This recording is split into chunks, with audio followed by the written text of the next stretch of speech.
Assalamualaikum warahmatullahi wabarakatuh.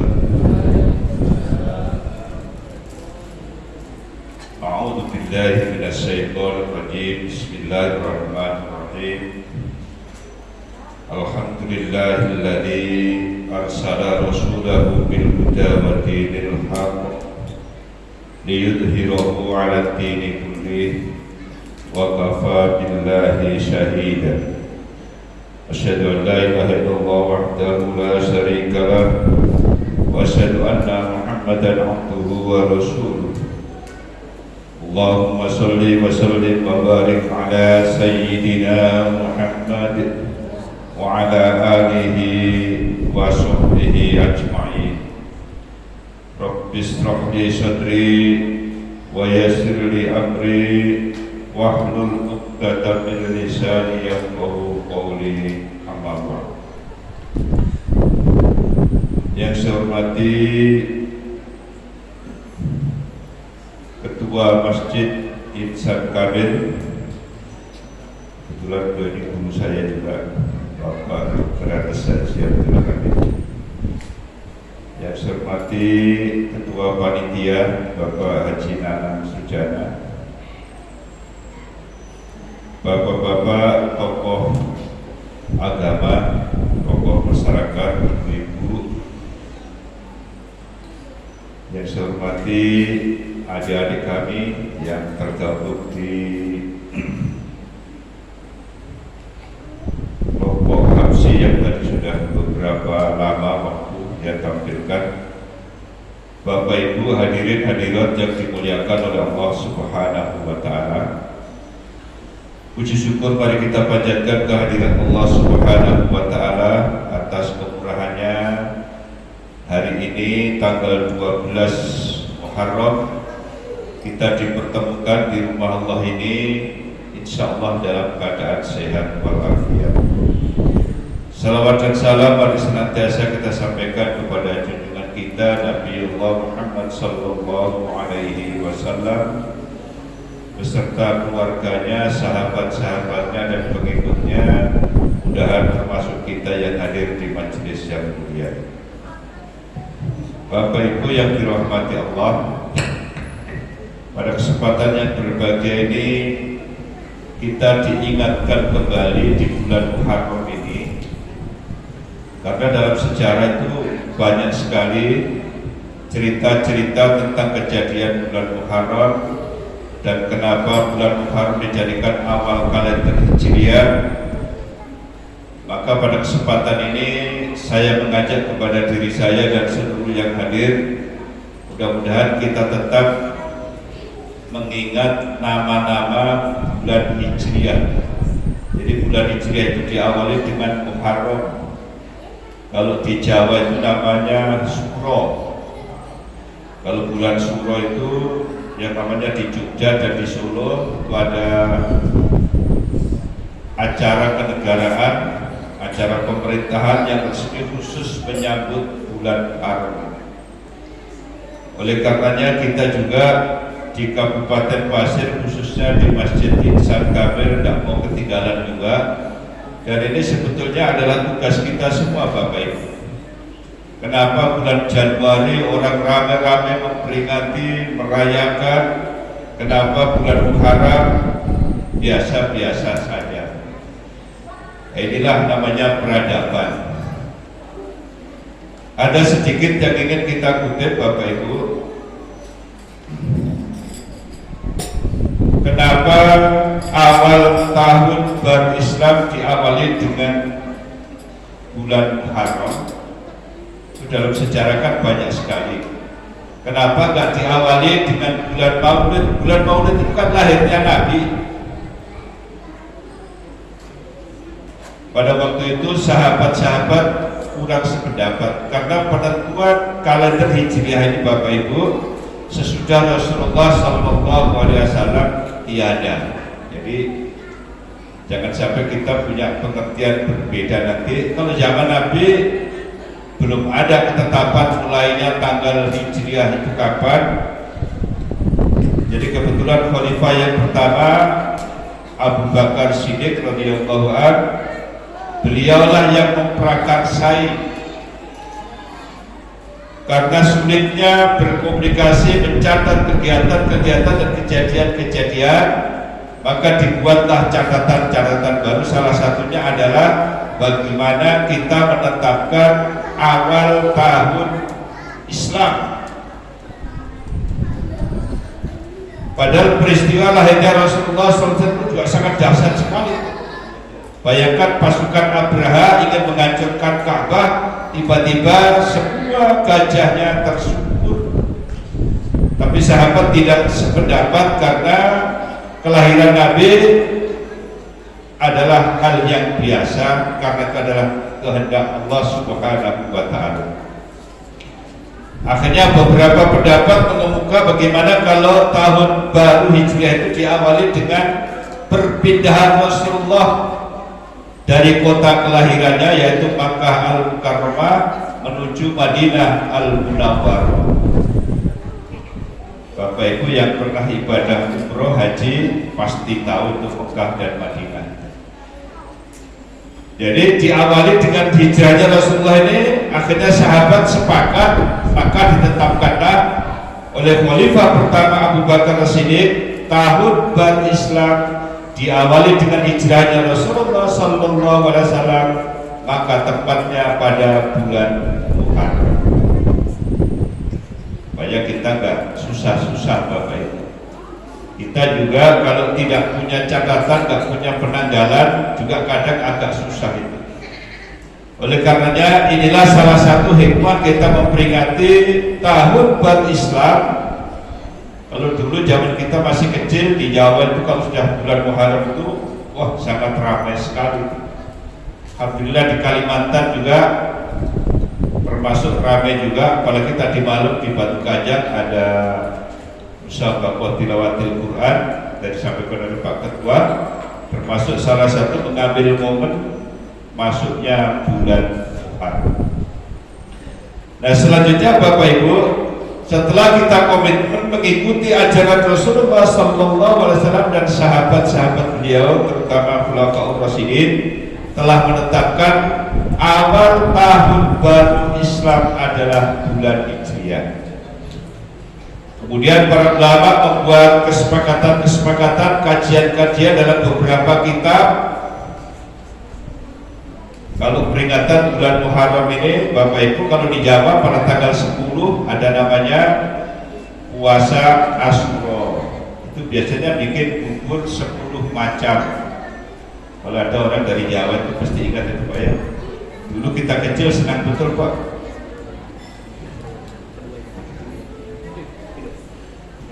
Dulu kita kecil ingat betul Bapak Ibu, kalau sudah bulan Muharram tanggal 10 senang betul kita banyak makanan bubur 10 macam. Nah, jadi mudah-mudahan di tempat ini tidak ada, sudah ada kebanyakan berapa macam sudah. Jadi itu tradisi untuk mengingatkan saja sebetulnya. Nah yang tidak kalah pentingnya, kenapa Rasulullah SAW hijrah? Hijrah itu kan pindah Bapak Ibu. Ada yang mengatakan hijrah itu pindah dari satu tempat ke tempat yang lain. Ada yang mengatakan hijrah itu adalah perubahan. Jadi kalau kita mau berhijrah, kita harus ada perubahan. Jadi hari ini kita memperingati perubahan atau perpindahan. Kan di Jone ini dulu belum seberapa penduduknya, sekarang banyak. Jadi Bapak dulu yang bukan orang Jone, sekarang jadi penduduk Jone, berarti sudah melakukan hijrah. Dan hijrah itu ternyata Bapak Ibu ada tujuan. Karena di Al-Baqarah ayat 218 Allah mengatakan, Innal ladina amanu wal ladina hajaru wajahadu fi sabilillah ulaika yarjuna rahmatullah wallahu ghafurur rahim. Jadi kata Allah, Innal ladina amanu, sesungguhnya orang-orang yang beriman, wajahadu fi sabilillah, Wahajaru fisabilillah. Jadi kata Allah, sesungguhnya orang-orang yang beriman, kemudian orang-orang yang hijrah, dan orang-orang yang berjihad di jalan Allah, ulaikal ladzina yarjuna rahmatullah. Jadi mereka itu adalah mengharapkan rahmat dari Allah Subhanahu wa ta'ala. Jadi Bapak Ibu yang hijrah ke Juni ini berarti semata-mata mengharapkan rahmat dari Allah Subhanahu wa ta'ala. Oleh karenanya jangan sampai kita ngikuti yang diviralkan di medsos dulu, sekarang jarang sudah. Nabi hijrah itu karena ketakutan, juga benar Bapak Ibu. Jadi Nabi hijrah itu karena pertama memang perintah Allah. Di dalam kitab Sirah Nabawiyah itu silahkan dibaca, Nabi itu hijrah dengan beberapa teknik. Yang pertama, sahabat disuruh duluan. Sahabat itu sudah berangkat duluan Bapak Ibu dari kota Mekah ke kota Madinah. Tentunya ada masalah-masalah. Kenapa masalahnya? Yang pertama adalah berdakwah di kota Mekah pada waktu itu kurang kondusif. Banyak sekali godaan-godaan, gangguan-gangguan, dan itu sangat luar biasa. Bahkan informasi yang terakhir karena Islam itu datang ke kota Mekah, mohon maaf Bapak Ibu, keduluan ajaran-ajaran lain, ajaran Yahudi, Nasrani itu sudah besar. Yang paling besar adalah ajaran jahiliyah oleh orang-orang suku Quraisy. Jadi Nabi dilahirkan oleh Allah Subhanahu wa ta'ala di kota Mekah itu salah satunya adalah membangun peradaban baru, karena rusaknya kota Mekah pada waktu itu sangat luar biasa. Akhirnya Islam diterima oleh sebagian, masih sebagian kecil ini Bapak. Sebagian kecil masyarakat jahiliyah bisa menerima ajaran yang dibawa oleh Rasulullah SAW. Karena ajaran yang dibawa Nabi ini bedanya sedikit aja dengan ajaran-ajaran sebelumnya. Ajaran sebelumnya itu Tuhannya banyak, ada Lata, Uzza, pokoknya patung-patung yang sangat banyak sekali. Sedangkan Nabi mengajak Tuhan itu hanya satu. Hanya itu saja perbedaan Bapak Ibu. Makanya sampai sekarang kalau ada orang berdakwah mengajarkan tauhid, meyakinkan Allah itu satu, dibenci orang, nah, biasanya yang benci itu kelompok-kelompok jahiliyah. Sekarang ini Bapak Ibu perlu kita yakinkan kembali, Allah yang satu itu harus kita perkuat, kita pertahankan. Jadi Rasulullah mempertahankan akidah inilah sampai orang jahiliyah tidak senang. Termasuk pamannya sendiri yang namanya Abu Jahal dan Abu Lahab. Jadi Bapak Ibu, Nabi itu keturunan Abu Jahal, Abu Lahab, dan seterusnya. Mohon maaf saya tidak berani teruskan pas nanti takutnya ada namanya di sini. Yang sudah paling terkenal, yang paling tren itu adalah Abu Jahal dan Abu Lahab. Itu pamannya sendiri. Kenapa pamannya mempertahankan ajaran nenek moyangnya Tuhan itu banyak, sedangkan keponakannya mengajarkan Tuhan itu cuma satu? Itu saja perbedaannya. Sampai Nabi itu ditekan-tekan karena dia tidak enak dengan keponakannya lewat pamannya yang namanya Abu Thalib. Abu Thalib itu tokoh tugas yang sangat disegani Bapak Ibu. Jadi Nabi ini ternyata keturunan bangsawan Bapak Ibu. Orang-orang terhormat, orang-orang yang disegani di kota Mekah, itulah turunan Rasulullah Sallallahu Alaihi Wasallam. Akhirnya apa? Perlawanan orang-orang jahiliyah kepada Rasulullah, jalan terakhir sudah pakai mediasi, bagaimana kita datangi pamannya saja. Itu dalam Al-Quran ada, saya lupa ayatnya. Jadi didatangilah pamannya namanya Abu Thalib dengan 10 tokoh-tokoh jahiliyah, termasuk Abu Jahal dan Abu Lahab. Hanya meminta satu saja. Wahai Abu Thalib, bisakah sampai ngasih tahu keponakan itu, tidak usah ngajarkan kalau Tuhan itu hanya satu, biarkanlah kami Tuhannya banyak. Karena waktu itu sudah duluan Bapak Ibu, Nasrani agamanya, Tuhannya juga banyak. Maka bilang Abu Thalib ngomongnya begini, baiklah nanti kutanya sama Muhammad keponakan. Nabi kita ditanya oleh pamannya Abu Thalib, wahai Ananda, tadi ada pamanmu dan 10 orang datang ke sini keberatan, katanya ajaranmu bertentangan dengan dia. Apa yang bikin pertentangan itu? Nabi aja menjelaskan saja. Ya paman, betul sekali, saya hanya mengajarkan Allah itu satu, sedangkan paman-pamanku yang lain tetap mempertahankan Tuhannya lebih dari satu. Akhirnya rupanya Abu Jahal dan kroni-kroninya itu nggak tahan lagi sudah. Muhammad ini dikasih tahu macam-macam, tidak mempan juga. Akhirnya dibuatlah sayembara dan kedengaran oleh pamannya Abu Thalib sendiri. Siapa yang bisa membunuh Muhammad hidup atau mati dapat hadiah 100 unta. Namanya orang jahiliyah Bapak Ibu, dapat hadiah 100 unta kok berlomba-lomba. Cuman alhamdulillah sayembara itu tidak terlaksana karena izin Allah.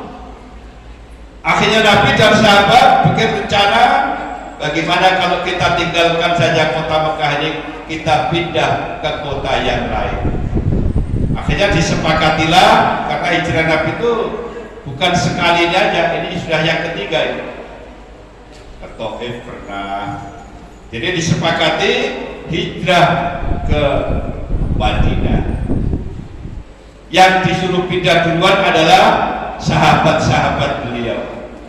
Ini luar biasa Bapak Ibu, yang dicari namanya Nabi Muhammad, justru yang disuruh pindah adalah sahabat-sahabatnya duluan. Akhirnya dalam riwayat sahabat itu sudah hampir tuntas berangkat semua meninggalkan kota Mekah, tinggal Nabi kita Muhammad SAW bertiga saja, sama Abu Bakar dan sama Sayyidina Ali. Ali waktu itu masih remaja.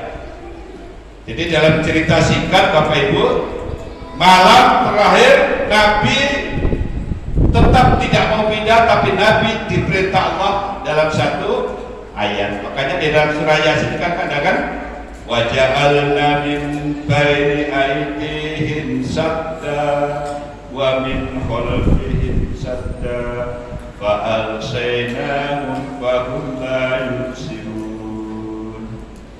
Ibu hafalnya kalau Yasin ya. Kalau tidak hafal berarti jarang baca Yasin.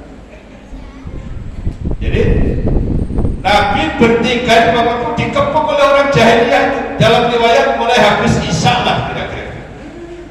Namanya dikepung, rumahnya Nabi itu kan bolong-bolong aja, karena gak kayak sekarang rumah beton. Nah, rumah dulu itu kan dari daun-daun kulit-kulit kurma saja. Dalam riwayat rumah Rasulullah itu Bapak Ibu ada dekat dengan Ka'bah. Kalau sekarang itu menjadi perpustakaan itu. Dalam beberapa penjelasan kayak kita waktu kita ke Mekah kemarin, itulah rumah kelahiran Nabi. Jadi Nabi dan sahabat Abu Bakar dan Ali itu melihat keluar. Orang-orang jahiliyah sudah keliling mengepung dengan pedang yang panjangnya 2 meteran, dengan tombak. Akhirnya Nabi tenang saja, kita nunggu perintah. Akhirnya Allah berikan ayat tadi, wa ja'alna min baini aydihim sadda. Itu Rasulullah mengambil pasir dalam riwayat. Udah nanti Pak Guru kalau kurang pas nanti dipaskan. Saya baca di dalam sejarah saja. Ngambil pasir, dihamburkan ke depan, kamu gini. Semua yang mengepung Rasulullah itu pada mengantuk dan tertidur lelap. Itu ayat itu. Makanya dulu kalau kita di pondok itu sering mengamalkan. Mohon maaf, tidak ada Pak Polisi kan. Dulu kalau kita ada razia lewat tak kelihatan, baca ayat itu. Alhamdulillah tidak kelihatan juga. Itu dulu. Jadi ayat ini turunnya begitu.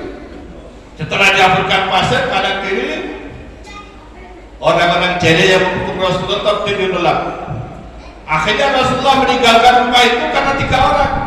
Tidak mau juga sama-sama pakai teknik juga. Ternyata Rasulullah ahli teknik juga. Nabi berangkat bersama Abu Bakar, tempat tidurnya disuruh niduri Sayyidina Ali. Ali waktu itu masih anak-anak. Ali disuruh tidur di rajanya Rasulullah, suruh pakai selimutnya. Nabi dengan Abu Bakar keluar, meninggalkan rumahnya, menyeberangi orang yang mengelilingi rumahnya itu. Tidak ada yang lihat itu Bapak Ibu. Untuk mengecoh orang itu, nah Abu Bakar juga punya teknik kan. Bekas kakinya onta itu diputar-putar ke sana kemana. Akhirnya dia kebingungan. Makanya dalam riwayat perjalanan Nabi ini menjelang subuh ketemulah gua namanya Gua Sur itu. Sampai di Gua Sur, Nabi dan Abu Bakar masuk di dalam gua itu berduaan. Bapak Ibu, yang namanya gua itu tidak pernah dihuni orang. Dalam riwayat itu ada ularnya, ada kalajengkingnya. Tapi karena Nabi ini adalah yakin kalau melaksanakan perintah Allah, Allah pasti melindunginya. Akhirnya Nabi masuk dalam gua itu. Pagi-pagi orang-orang jariah yang mengumpulkan itu sudah terbangun, diperiksa rumahnya. Ternyata yang tidur adalah Sayyidina Ali. Maka orang jariah yang mengumpulkan itu saling menyalahkan temannya. Kenapa kamu tidur? Kenapa kamu tidur? Semuanya pada begitu.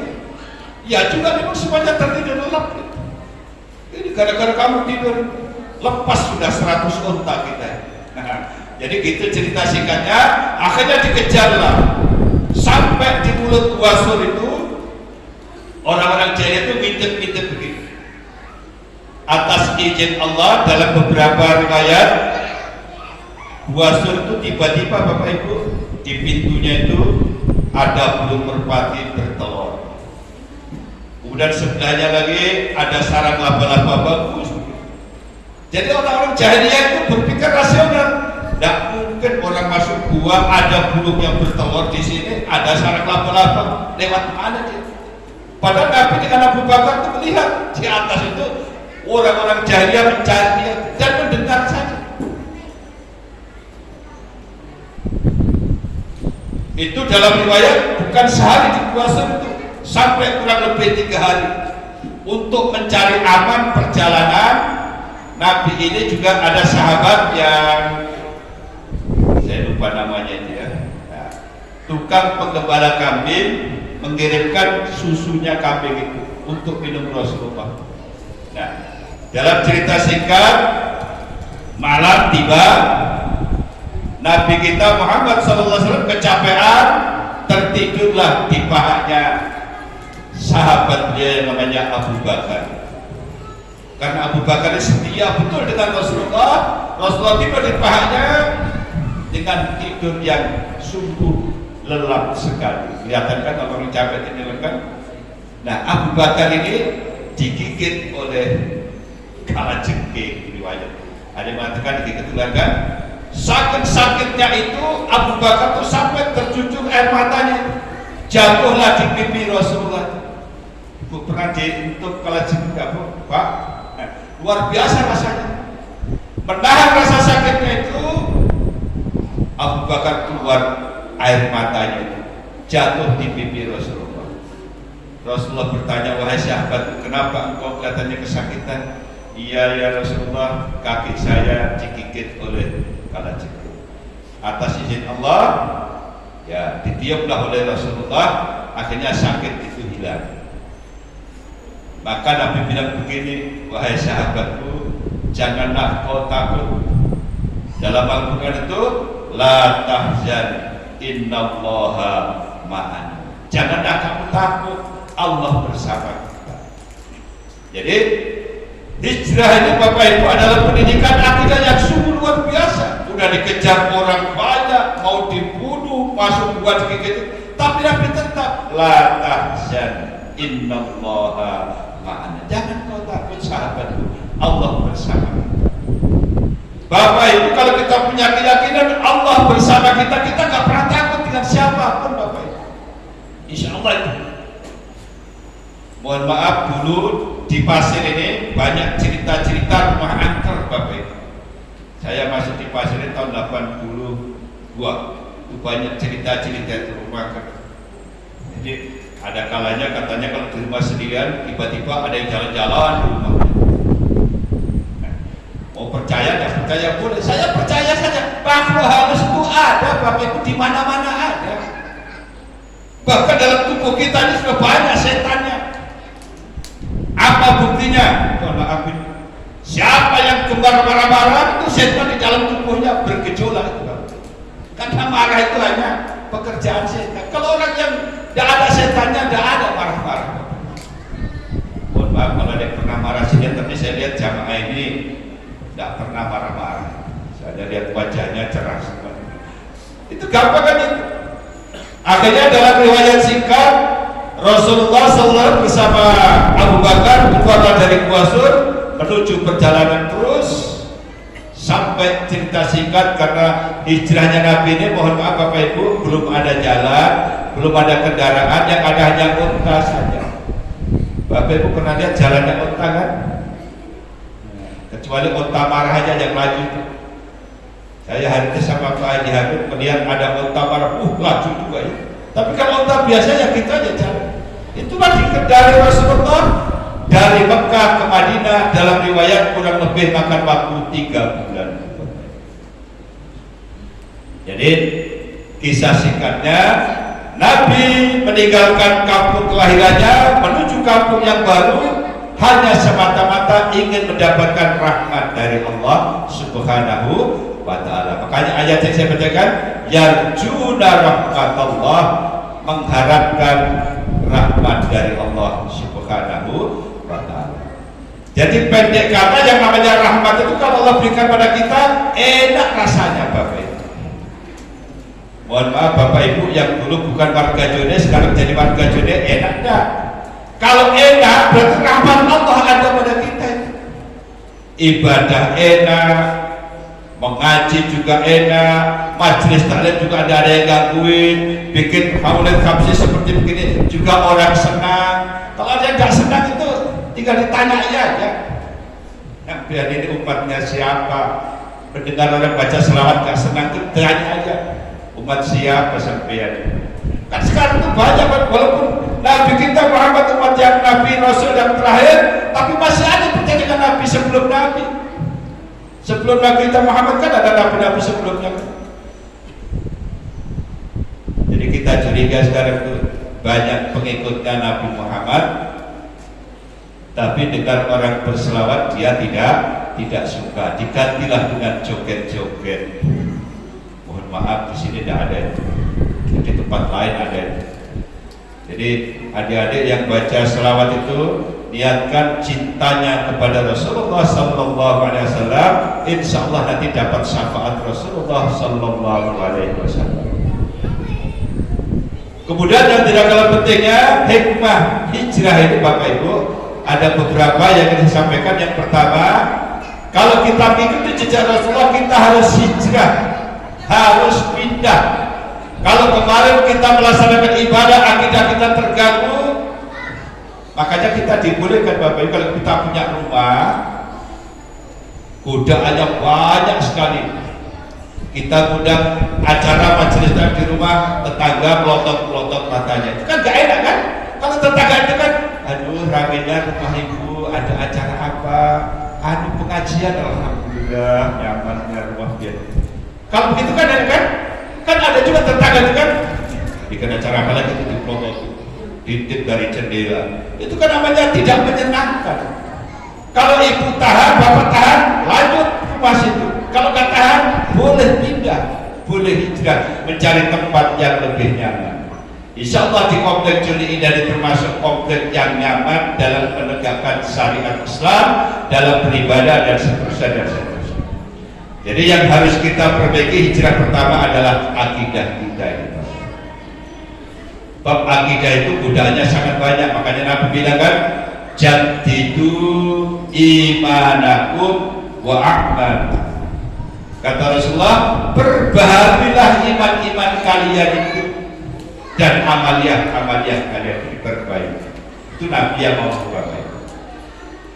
Kenapa? Karena manusia adalah makhluk yang lemah. al insan mahalul khotok manusia, tempat orang yang lalai, tempat orang yang lupa, itu sudah sifat manusia.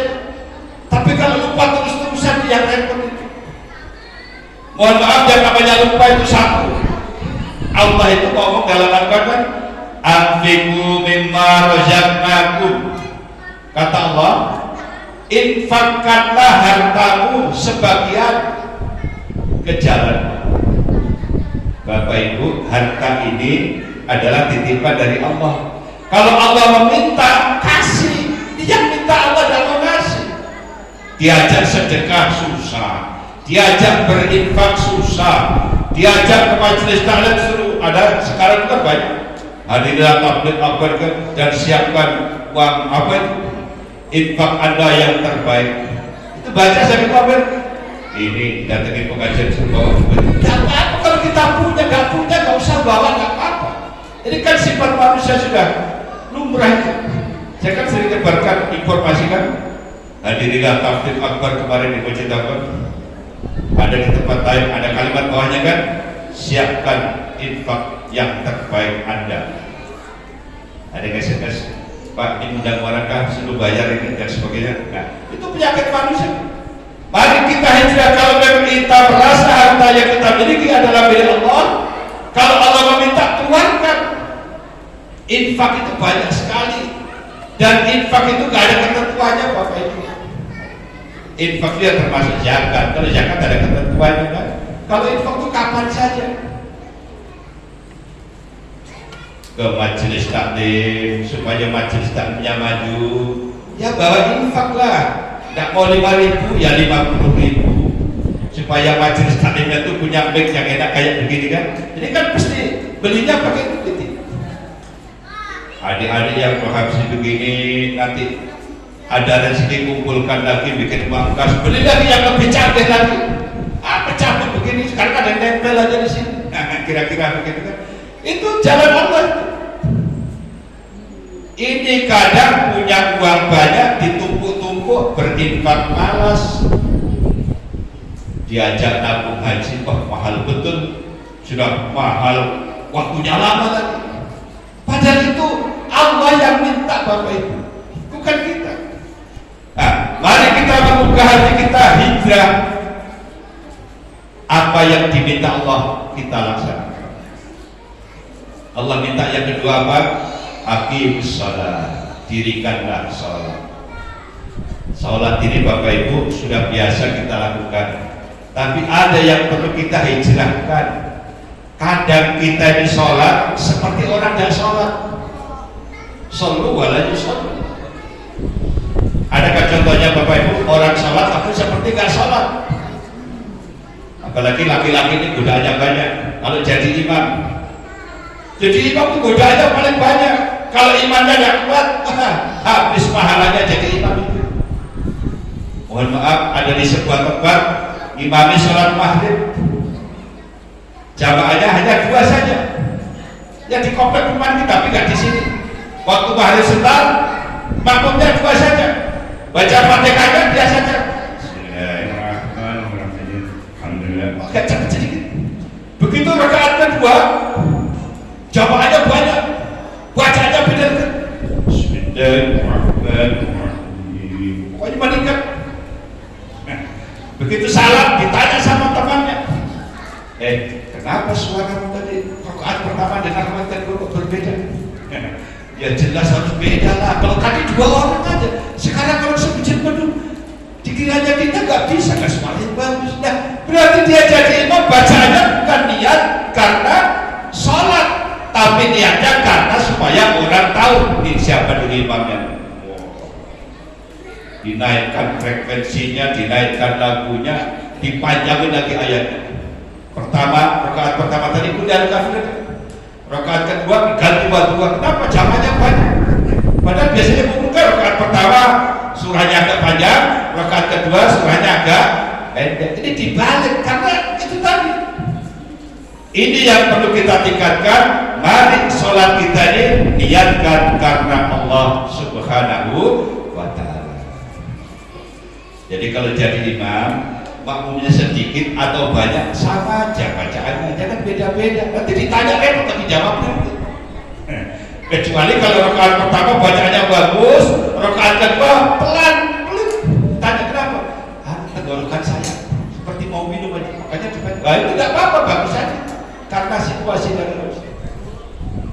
Sama juga Bapak Ibu yang belum biasa berjamaah di masjid, hendaknya sejak bulan Muharram ini kita tingkatkan jamaah kita, karena jamaah itu merupakan kekuatan umat Islam yang pertama, Bapak Ibu. Karena Nabi hijrah ke Madinah itu adalah membangun jamaah. Karena yang didatangi Nabi pertama dibangun adalah masjid, namanya masjid. Dibangun pertama untuk persinggahan, untuk jamaah, untuk pengajian, untuk strategi politik, untuk strategi perang. Karena dulu umat Islam masih diintimidasi orang banyak, maka perlu strategi-strategi itu. Makanya kalau kita sudah punya masjid seperti ini, Bapak Ibu, hendaknya harus kita hidupkan pertama dengan sholat berjamaah. Memang di dalam hadis wanita itu lebih utama sholatnya di rumah, betul itu. Tapi kalau situasi aman, nyaman, perempuan mau ikut sholat di masjid, laki-laki tidak boleh melarang, justru harus dibawa. Apalagi jamaahnya punya mobil, yang nyopir suaminya bawa semua anak istrinya ke masjid jamaah, insya Allah tambah makmur. Karena kalau sudah kita ke masjid bukan hanya murni jamaah sholat saja, Bu. Lihat kotak amal mulutnya membuka terus, tidak sampai hati gitu kan, kasihan ya Pak, tidak tertutup, masa diambilkan uang ya yang kecil lah, berinfak lagi. Jadi sekali jalan sekali melakukan hal-hal yang lebih baik. Yang kedua, kita ke masjid bukan hanya sholat berjamaah saja. Misalnya ibu lihat nih tempat wudhunya sana, apa kerannya lihat-lihat, diam-diam beli ketumbukan di sini. Enak kan, tidak usah ngomel-ngomel. Kalau jadi orang yang baik itu jangan cari masalah. Tahu Bapak Ibu orang cari masalah di masjid banyak. Dia ke masjid kerannya ada apa kerjaan pengurus masjid? Banyak pengurus masjid ngurusin keran, saya bilang. Pengurus masjid itu tidak ngurusin, itu kan ya sekedar. Jadi kalau kita orang baik, begitu lihat keran kita legal-legal, diam-diam beli ke toko. Berapa sih harga keran? Mulai dari harga yang 3.000 sampai 15 sampai 300.000 ada, tinggal kita pilih saja. Ini contoh Bapak Ibu. Harus hijrah kita datang ke rumah Allah, niat kita memakmurkan rumah Allah, bukan hanya sholatnya saja, termasuk juga tempat wudhunya. Begitu juga masuk di kamar kecilnya. Mohon maaf, banyak pengurus masjid ini kadang lalai, tempat kamar kecilnya itu ada juga pintunya, ada kerendelnya. Pas ada orang kecil dibuka, wah, bikin ribut di masjid, heboh nanti. Jadi ini contoh memakmurkan masjid bukan hanya sholat saja, ada majelis taklimnya. Ya kalau nggak mau undang penceramah jauh-jauh, ketua masjid kita nih Pak Haji Nana sudah, ini kan mubalik kita semua. Beliau undang kita ini kan kira-kira mengetes saya ya. Lama nggak bicara di sini. Padahal dari guru-guru kita semuanya. Kemudian hijrah yang selanjutnya dalam pentingnya adalah menghijrahkan hati kita di Bapak. Hati kita ini juga perlu dihijrahkan. Apa yang harus dihijrahkan? Pertama, kita ini punya hati kadang mohon maaf Bapak Ibu, suka betul kalau ada orang dapat kesenangan, hati kita nggak suka. Ada kan itu kan? Lihat tetangganya pagi-pagi ada mobil WhatsApp, bawa kulkas tingginya 2 meter, dia ngintip, wah, emangnya aku nggak bisa belinya. Kenapa jadi tetangganya beli kulkas saja kita hatinya nggak senang? Harusnya kan, alhamdulillah tetangga kita punya kulkas besar. Nanti kalau saya perlu minuman dingin, kita tangganya kan gitu ya kan? Itu karena hati kita nih Bapak Ibu. Sekarang banyak penyakit hati yang harus kita hijrahkan, artinya kita hentikan. Apalagi mohon maaf kalau sudah seusia seperti saya ini, mohon maaf saya nggak merasa Bapak Ibu, nggak terasa usia sudah 63, udah kepala 6 bilang harus mengurangi sudah perasaan hati kita yang kurang enak selama ini kita jauhkan. Kalau dulu kita sering lihat orang iri, lihat teman laki-laki enak iri. Nah, kalau belajar mahasiswa banyak aja yang iri. Lihat temannya dapat nilai 99, dia 5, 6, 7, pasti dia nyontek. Kenapa hatinya agak bagus itu? Orang dapat nilai bagus itu kan memang usahanya. Nah, yang tidak kalah pentingnya penyakit hati yang harus kita hapus itu Bapak Ibu, kita sebetulnya tidak apa-apa. Misalnya ini kan musim haji baru pulang. Kemarin sebelum berangkat haji kan ada orang bikin acara haji. Ada dua pendapat Bapak. Orang syukuran mau naik haji itu nggak apa-apa karena ibadah wajib. Yang wajib itu boleh disiarkan. Misalnya bapak-bapak pakai sorban, mau kemana Pak? Mau ke masjid Jumatan lah. Itu nggak apa-apa, harus itu karena itu wajib. Yang wajib itu harus didakwahkan dengan terang-terang. Ibu ke pasar baju-baju putih itu apa Bu? Untuk pakai umroh nanti kita. Haji kan ada umrohnya kan, pakai ihram kita kan. Boleh, tidak apa-apa.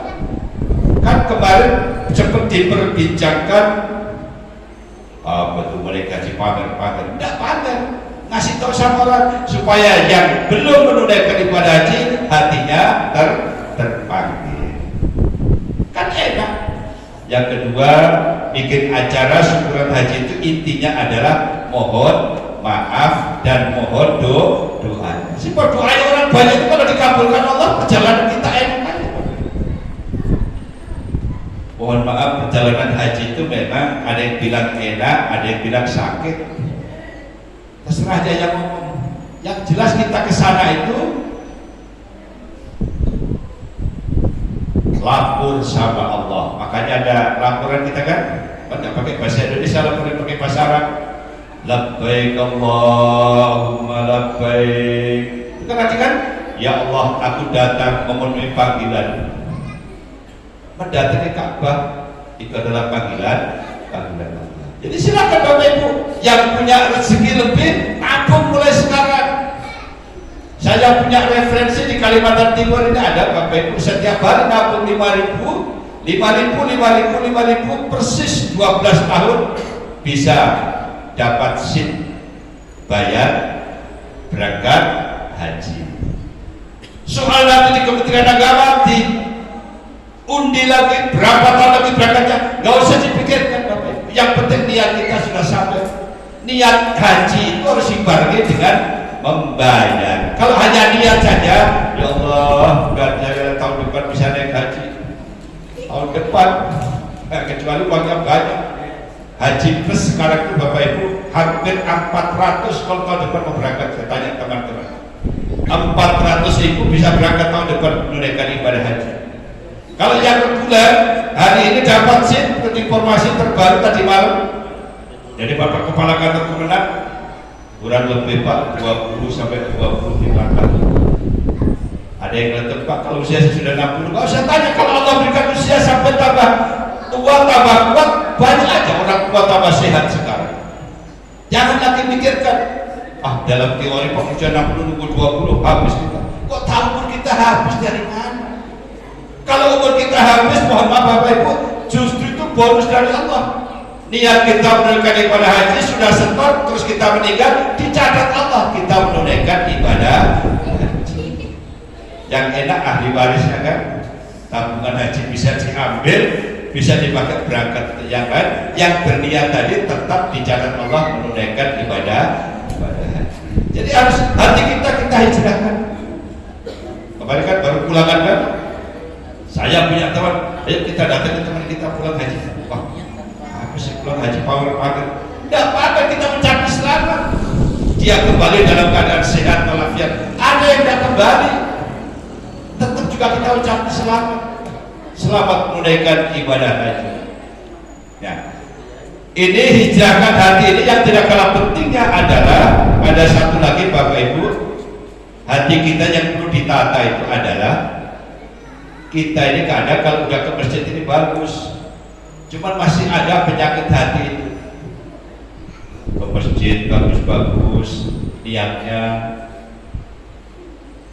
supaya orang tahu kalau aku ini rajin berjamaah di masjid. Coba kita hilangkan sudah itu. Niat saja kita berjamaahnya dan melaksanakan perintah Allah, perintah Rasulullah. Dalam satu riwayat kan Ummi Ibnu Maktum itu kan orang buta Bapak Ibu. Khusus masalah sholat berjamaah dia tanya kepada Rasulullah, ya Rasulullah, saya ini buta. Bilang Nabi, tahu saya kelebihan buta. Aku mau tanya apakah saya juga harus mendatangi masjid untuk berjamaah? Rumahku di jauh. Nabi hanya tanya satu saja, apakah sampai dengar suara adzan? Bila Ummi Maktum dengar, maka Nabi bilang fa'ajib, maka datangilah suara adzan. Jadi dari riwayat ini berlakulah bagi kita umat Islam, siapa yang mendengar suara adzan, kata Nabi, wajib mendatangi tempat itu untuk sholat berjamaah. Tapi dalam riwayat yang kuat ini adalah untuk laki-laki. Nah perempuan itu yang terkandung tadi, daripada suaminya sendirian mobil ke masjid ikut aja, aman sudah, dan seterusnya. Nah yang terakhir Bapak Ibu yang dimuliakan oleh Allah Subhanahu wa Ta'ala, agar kita mendapatkan rahmat dari Allah, jangan lupa semua yang kita lakukan niatkanlah karena Allah. Ibu beli baju, niat menutup aurat. Bapak beli pakaian, sama juga niatkan menutup aurat. Jangan pamer merek, sekarang tuh merek macam-macam. Jilbab yang keren mereknya ada. Lagi tampil hari ini jilbabnya udah ada aja niatkan Allah. Jadi mari kita luruskan. Ibu belikan baju anaknya, niatkan juga untuk menutup aurat, untuk beribadah. Menutup aurat kan ibadah. Ibu belanja, bapak belanja ke pasar beli apa saja, niatkan Allah karena ini kebutuhan untuk ibadah. Makanya sekarang ini Bapak Ibu banyak betul orang, dan tadi sebutnya bilang mati mendadak. Namanya mati itu yang mendadak, tidak ada bilang-bilang. Semua mati mendadak Pak ya. Kalau dia bilang-bilang siap-siap kita kan. Ini kadang pagi-pagi begini masih makan nasi kuning, sebentar ada berita innalillahi. Nah, kita maksudnya begini Bapak Ibu, yang namanya mati itu haknya Allah. Memang dalam ayat itu sudah pasti, idza jaa ajaluhum falyastaghfiruna sa'atan wa la yastaghfirun. Apabila ajal tiba, tidak ada yang bisa memajukan dan tidak ada yang bisa memundurkan. Makanya itu juga perlu kita tata kita kemana-mana niatnya kan Allah. Oleh karenanya, jika suatu saat kita dipanggil Allah, semuanya kita sudah niatkan karena Allah. Termasuk Bapak Ibu beli kendaraan, beli rumah, niatkan karena Allah. Siapa tahu kita baru beli, tidak lama kita dipanggil Allah, kan rumah kita masih utuh, mobil kita masih utuh. Tapi kalau niatkan karena Allah, Allah nanti yang menjaga mobil dan rumah kita.